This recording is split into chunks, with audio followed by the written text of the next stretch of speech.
আরে বাবা, আমার কি আর যেতে আসতে সময় লাগে নাকি?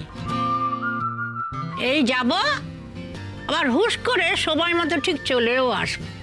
রূপমতি, তোমাকে ততক্ষণে সব অসম্পূর্ণ কাজ শেষ করতে হবে।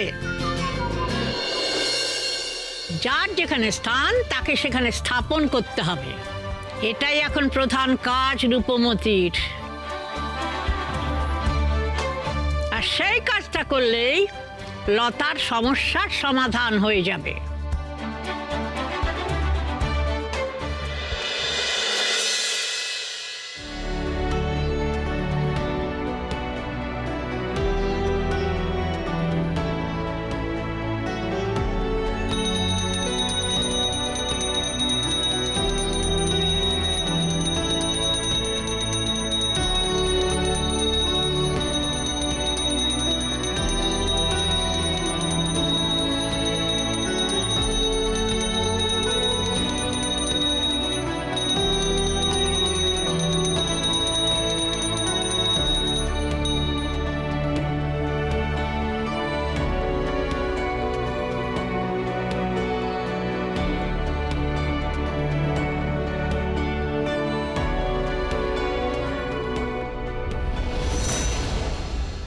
হে মা বাসুলি চণ্ডী, আমরা যে কাজ করতে চলেছি সেই কাজে যাতে সফল হই তার জন্য তোমার কাছে আশীর্বাদ নিতে এসেছি।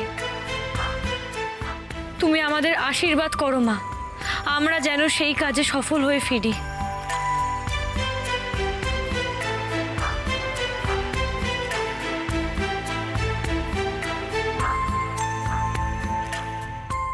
না, আমার জায়গা এখানে কিছুতেই হতে পারে না। এখানে আমার জায়গা হতে পারে না। তোমরা আমাকে ক্ষমা করে দাও। আমি যা অপরাধ করেছি এতদিন ধরে, তারপর তোমাদের মধ্যে আমি থাকবো কি করে? আমাকে চলে যেতে দাও, আমাকে চলে যেতে দাও। তোমরা, আমি কত অন্যায় করেছি তোমাদের সাথে। এখানে এই শুভর মধ্যে আমি আমার এই অশুভ শক্তি নিয়ে থাকবো কি করে? না, তুমি অবশ্যই পারবে লতা। তুমি আমাকে দেখো, আমি যখন পেরেছি তাহলে তুমি কেন বদলাতে পারবে না? আমিও তো কম অন্যায় করিনি, কিন্তু বিশ্বাস করো, যেই দিন থেকে আমি নিজেকে শুধরে নেওয়ার চেষ্টা করেছি সেদিন থেকে আমার জীবন অনেক সুন্দর হয়ে উঠেছে। যে শান্তি আমার মনে কোনোদিনও ছিল না, সেই শান্তি আমি ফিরে পেয়েছি। আর আমি তো জেনে বুঝে স্বেচ্ছায় হিংসার পথ নিয়েছিলাম, অশুভের পথে দৌড়ে গিয়েছিলাম। কিন্তু তুমি তো ভালো ছিলে, তোমাকে তো জোর করে বদলানো হয়েছিল।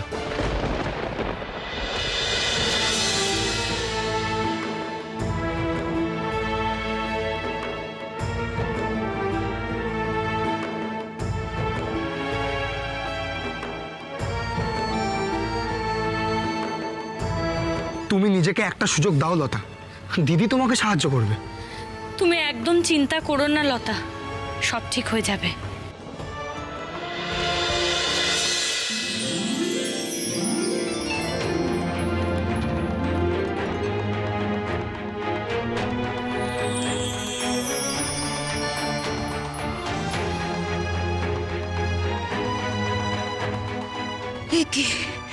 এই পুষ্প আমার মাথায় ঠেকাতেই আমার শরীর দিয়ে একটা ঠান্ডা স্রোত বয়ে গেল মনে হচ্ছে। সবই মা বাসুলি চণ্ডীর কৃপা। আমার আগামী দায়িত্বের সাথে সাথে তোমার মুক্তিও জড়িয়ে আছে। মায়ের উপর আস্থা রাখো, দেখবে সব ঠিক হয়ে যাবে, তোমার মুক্তি হবেই। হ্যাঁ, একদম ঠিক কথা বলছে রাজকুমারী।